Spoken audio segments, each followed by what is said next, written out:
For the final project of this module, I chose the one from Monotype. The brief asked us to choose a community and to create design pieces that would celebrate this community through typography.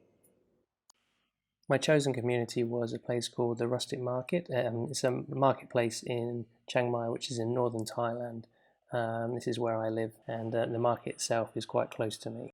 It specialises in rustic homemade products, from fabrics to food to baked goods to jewellery, all these things that are very custom to Chiang Mai and to Thailand.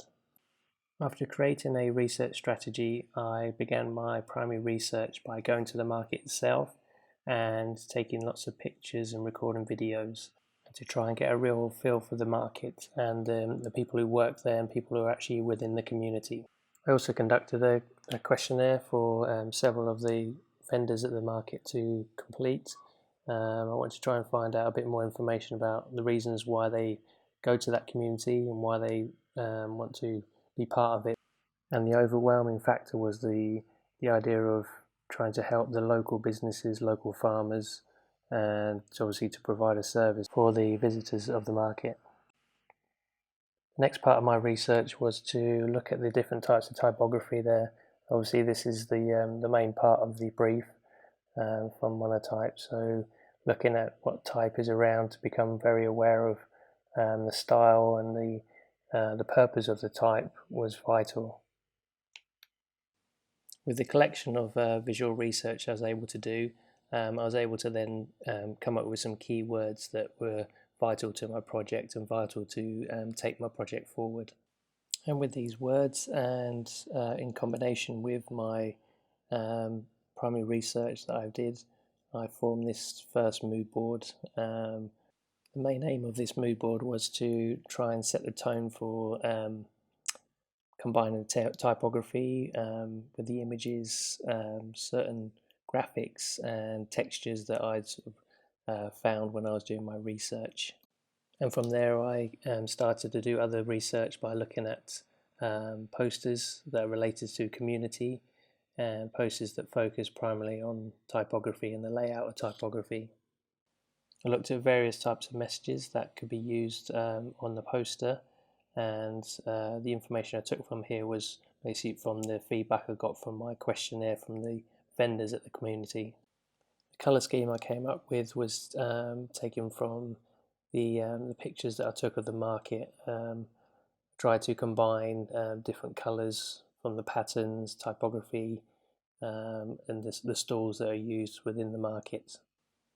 With these parts now in place, I then started to experiment with ideas, doing some rough sketches, trying to combine the written message and see how it could work within the poster with different graphical elements.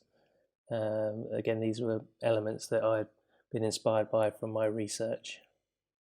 This then brings me to my three concepts. The first being this one that's centered around the rustic side of the market, where handicraft, sketchy ideas, sketchy type is at play here. I've tried to grasp the idea of how the handmade side of things is the most prominent part of the market and the community itself. The second concept is centered around the communication. Obviously this is a big part of a market, obviously between the vendors and the visitors or the customers. So this is obviously a huge part of what makes the community a successful place, and bringing these sort of elements of speech bubbles, speech marks is a way to show this side of the community. My final concept is centered around what I found was the modern side of the market. Although prominently it's the more rustic handicraft side that stands out, there is a fine element of understanding of layouts, specific sans serif fonts that should be used to make their signs clear or their logos clear. Obviously this was something that works really well with the rustic side, almost juxtapositions the two together. and this was what I wanted to touch on in my third concept. I then set about making some graphics. These were inspired by the actual products that are there at the market. These were hand drawn, the kind of the not quite perfect style that's sort of relates to the rusticness of the market. One of the tasks we were asked to do was to take an image or a section of our project and work on the color adjustments or manipulations in Photoshop. I took this opportunity to take one of the pictures of the market from my research and look at how I can add certain filters and try to be inspired if they could be used later on in my project. The next step in my process was to focus on the typography. I looked at various types of styles, ranging from hand lettering to standard sans serif fonts and serif fonts, and working at different layouts and hierarchies, and to see which ones work best with the message that I've chosen. I then took some of the ideas that I liked the most and then combined them with the colours from my colour scheme to try and narrow down my ideas. I'd start to think about which elements of my poster I could use to be tested. And this was my favourite layout, basically due to how the letters are broken up for crafts. It reminds me of how at the market most things are pieced together sort of a craft way, and what this translates this quite well. However, the actual lettering I thought could do some work, so I decided to think about how I could use a handwritten version of these letters that will communicate the crafted side of the letter, and how the fonts and the type is made actually at the market itself. And this element was part of my testing pieces that I would be sending off to the vendors at the markets to get their feedback on what they liked and what they thought worked best for the poster and the project in the whole. Another element was the choice of colours. So I tried to put these choice of fonts and the hand lettering on different colours, and this was also sent off on email to the vendors to gain feedback. After receiving feedback from the vendors and their quite positive comments about the hand-styled fonts, I decided to use that within the posters.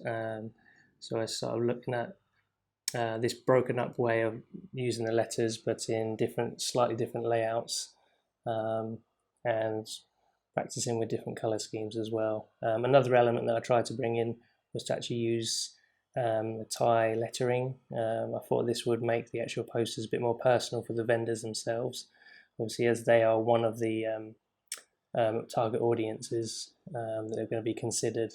So I thought it would be a good way of bringing that sort of more personal touch by having Thai fonts in there as well.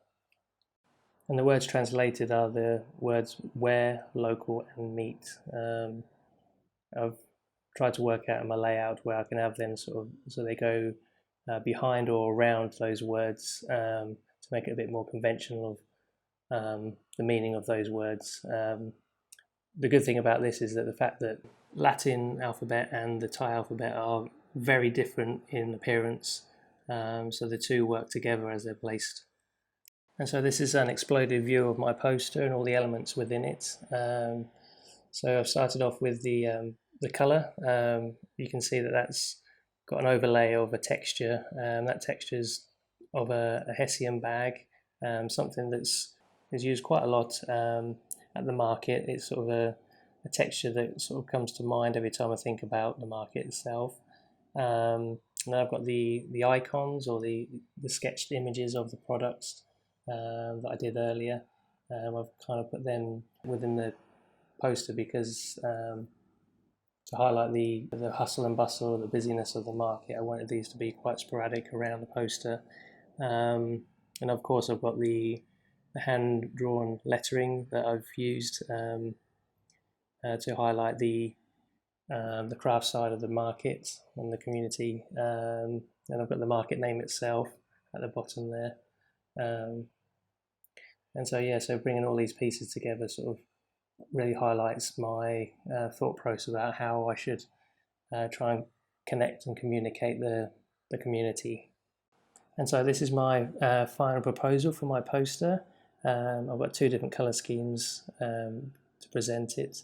I'm fairly happy with how it's gone. I feel confident with the research I've done and the mindset and ideas that I've put behind it, along with the feedback from the vendors themselves, that I've made a fairly accurate portrayal of the community itself.